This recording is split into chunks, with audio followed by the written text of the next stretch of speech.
California Governor Gavin Newsom is benefiting from his tussles with Trump. Newsom started the year with a new podcast where he hosted Trump-friendly voices, most notably Steve Bannon and Charlie Kirk. But any sense of a conciliatory tone toward the Trump administration soon changed once the LA protests intensified. Newsom described President Trump's deployment of National Guard troops in scathing terms and warned of an existential fight for democracy. Let's watch. Donald Trump, without consulting California law enforcement leaders, commandeered 2,000 of our state's National Guard members to deploy on our streets, illegally and for no reason. This brazen abuse of power by a sitting president inflamed a combustible situation. While Newsom has stayed quiet about his potential 2028 presidential run, he told the Wall Street Journal, "I'm not thinking about running, but it's a path that I could see unfold." According to a Morning Consult survey taken between June 13th and 15th, 11% of Democrats and Democrat-leaning independents say they would back Newsom in a 2028 primary. That's up from 5% who said the same in March. Nice little bump for him. Indeed, and he overtook both former Transportation Secretary Pete Buttigieg and Congresswoman Alexandria Ocasio-Cortez. Former Vice President Kamala Harris, a big favourite of Robby's, is still leading with 34% support. Yeah, going to be Kamala again, Robby? What do you think? My rogues gallery for the Dems in 2028 right now is, I think, 5 people. It's Kamala, Newsom, AOC, Buttigieg, Shapiro, maybe Whitmer. Oh, that's the 6. You know, I like trolling you with the thought that it's going to be Gretchen Whitmer. That would be your native Michigan coming through with the presidential nominee. Of those people, I like Josh Shapiro the most, but I'm not a Democratic primary voter, so it doesn't matter. I think it very well could be Kamala Harris, as I keep saying. But Gavin Newsom, I think he wants to go for it. I think he's making a lot of moves indicating that. Yeah. I think, some of these confrontations with Trump officials, and, we were talking about Alex, not Jose Padilla, earlier. It's like it's like good for both sides. Like they have different bases. Trump's base wants to see, we're really taking care of those immigration officials.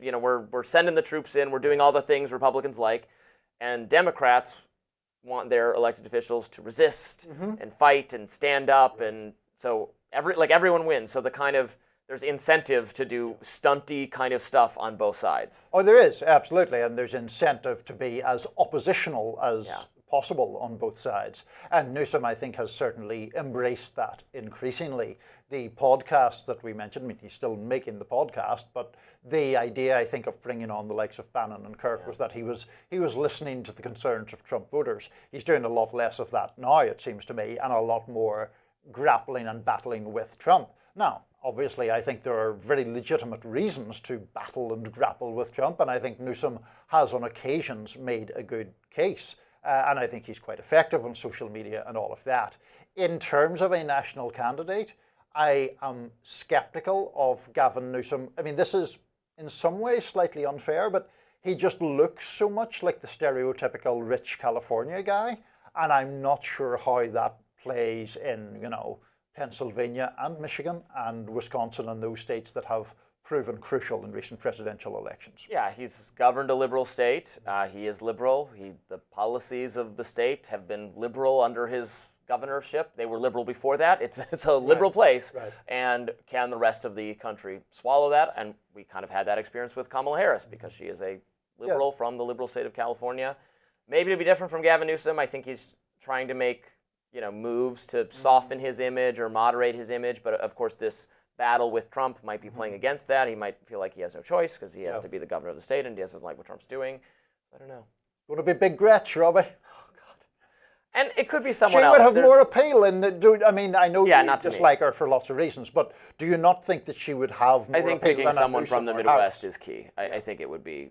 to some extent, there's not someone who just picks, right? They vote. Right. But if the central committee was picking the candidate, I think you would want a Shapiro-Whitmer ticket. Because you have to win the Michigan, Pennsylvania, Wisconsin trifecta. Yeah. And then you also have to, hold on to Arizona and get back New Mexico and those kinds of things. But maybe a Shapiro or Whitmer and the Arizona Senator Mark Kelly or something try to, hold on to those two chunks of the country. That's the key. Yeah. California doesn't matter. You don't need California is going to go go Dem by several million votes probably. Oh, and also to that point, the poll there showing Kamala Harris way ahead. I mean, it's name recognition. It's name recognition. Yeah. It's who's the best known. You know. I mean, back in 2008, admittedly going back quite a long time, Hillary Clinton was leading Barack Obama by enormous amounts very early on, and that all changed. You know, 2016, Hillary was leading Bernie massively earlier on and ended up getting a very close run for it.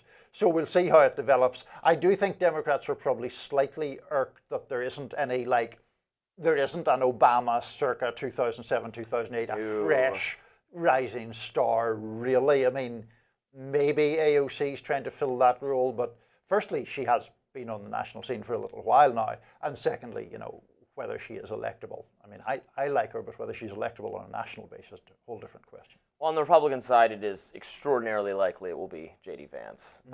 Something could happen to change that, who knows, but it's very likely to be Vance.